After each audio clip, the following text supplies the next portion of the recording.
Because we've been doing a lot of harvesting in that container garden, things are starting to run a little low now. So we need to keep on top of that by replacing anything that we've harvested. Still plenty of time for us to grow things. And at this point of year, you don't have to completely rely on growing things to reach the full potential. You can harvest things when they're younger, so you get a constant continuation of food right up until your first frost. We've just been harvesting beetroots and pickling them in jars so they'll save for over a year.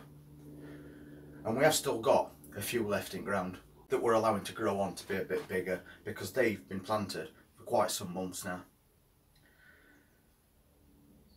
But once they've finished, I need some more. And the best way I find to do it is to put them in containers like this. And we multi-sow the beetroot in clumps of about 5 or 6 at this point of year. And all we're after getting is baby beetroots. So we'll let these beetroots grow in a group together.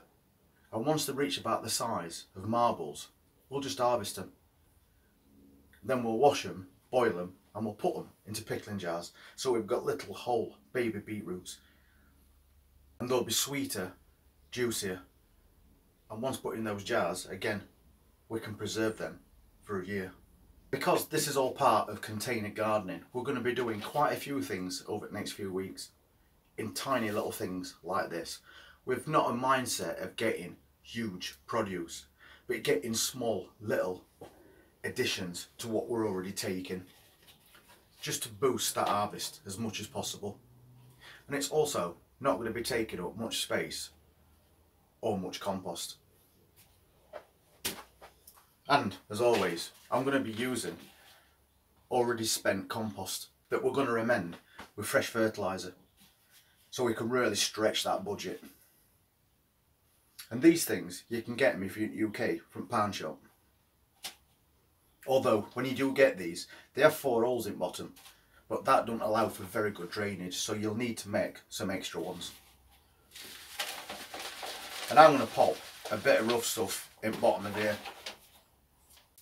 And obviously, because we're doing it in these, we're always selecting shallow rooted plants. So I'm going to part fill this a couple of inches from top, and then we'll amend it with fish blood and bone.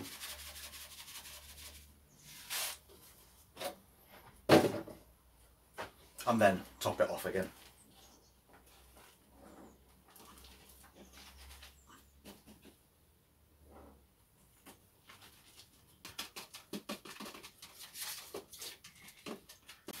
And I'm going to give this compost a really good watering today, because the temperature today is about 84, but by the weekend it's going up to about 91. So I want to make sure there's plenty of moisture in this container.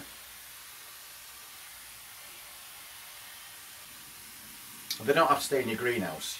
You can leave them outside to germinate, but you might want to pop a net over the top, just to stop inquisitive cats and birds from digging in there.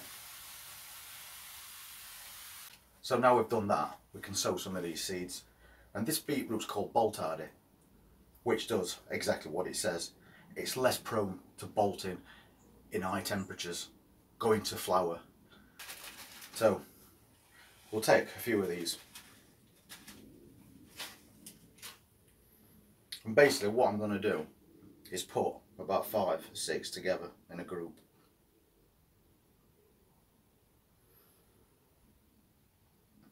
Beetroot seeds are little clusters, and one seed can germinate into more than one plant.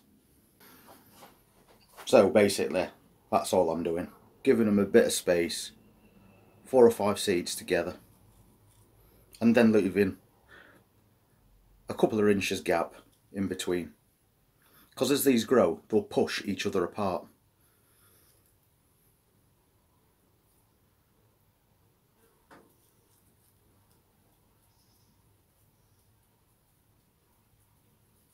You don't need to be exact with your seeds, just put in what you want. Obviously you don't want to be going too mad, but just in case some seeds don't germinate, it's always better to have a few more than not enough. And then all I'm going to do is just push him into that compost, about 1 centimetre. And by doing that, they're also getting good contact with that compost as well.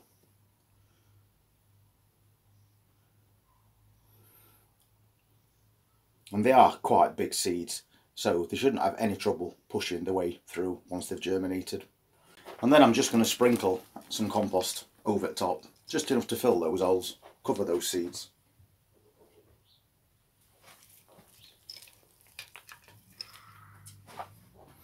And we'll just level that out a little bit. And having done that, it's just a case of giving them a really good water again.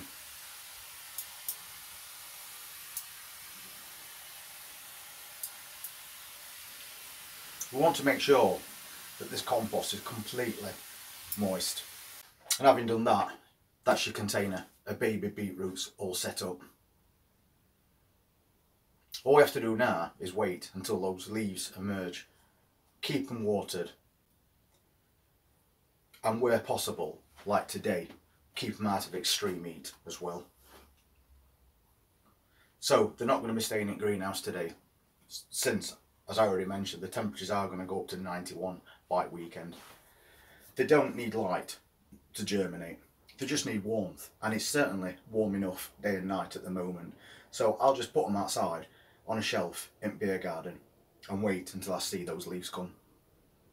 And we are going to be doing some more containers as we progress through this week and next week to start and replace all those things that we've been harvesting, like carrots and spring onions. Any small rooting vegetable that we can plant, we're going to plant. And if you want to see what they are over the next few weeks, please just hit that subscribe button, press that notifications bell, and we'll see you on next update. You all take care. Thanks for watching.